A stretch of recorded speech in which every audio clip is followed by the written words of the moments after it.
3 minuti.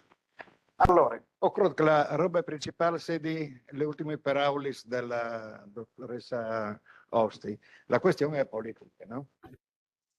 Perché sulla questione che le lingue minoritarie servissero dal punto di vista economico, ho credo che sia ormai una roba clara a tutti. Mi visi una volta ieri il Made in Friuli, no? Si doprave, è stata una stagione di presentazione della produzione della nostra regione fatta in una certa maniera.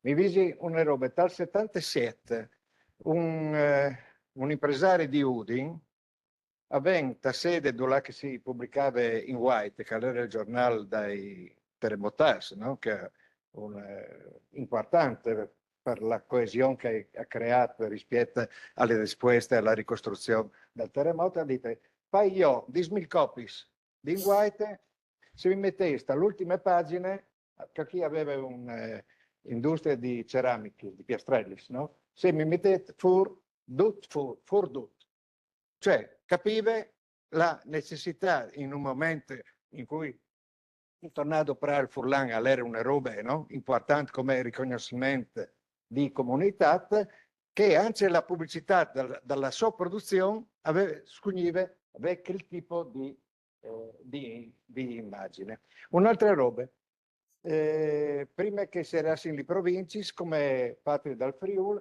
avevano fatto un accordo con la sezione dei commercianti per 10.000 copies ogni mese dai ristoranti, dagli albergos dalla provincia di Udine, perché si pensava che giustamente dal punto di vista turistico il straniero che arriva no, si porta via una roba strana che non conosce, come memory, come ricordo di queste robe.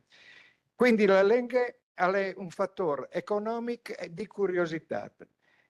Però mi domandi, perché a un certo punto tutte le nostre pubblicità delle parole friulano esistono il vino ormai, anziché è una roba sbagliata perché a sostituisse questo caso. E noi altri abbiamo tutte le produzioni, tutta la promozione turistica e commerciale sotto il marchio Io sono Friuli Venezia Giulia. Sul marchio Io sono Friuli Venezia Giulia non c'è nessuna agenzia pubblicitaria di Udine che abbia detto è giusto quel marchio lì. Non esiste. È un marchio sbagliato. E allora perché viene portato avanti? Perché evidentemente c'è una decisione politica di uniformare, di regionalizzare qualsiasi cosa che vada nella direzione di... Avete visto le ultime campagne televisive della nostra offerta turistica? Cosa hanno di tutte quelle caratteristiche che abbiamo sentito da Sillani, dalla dottoressa Osti? Niente.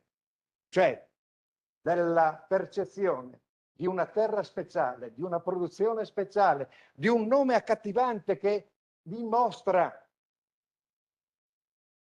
l'affetto, l'immagine del friulano all'estero, che quindi è vendibile, è spendibile dal punto di vista commerciale, non esiste niente. E allora la risposta alla dottoressa Osti è perché non vogliono che compaia più la parola friulano.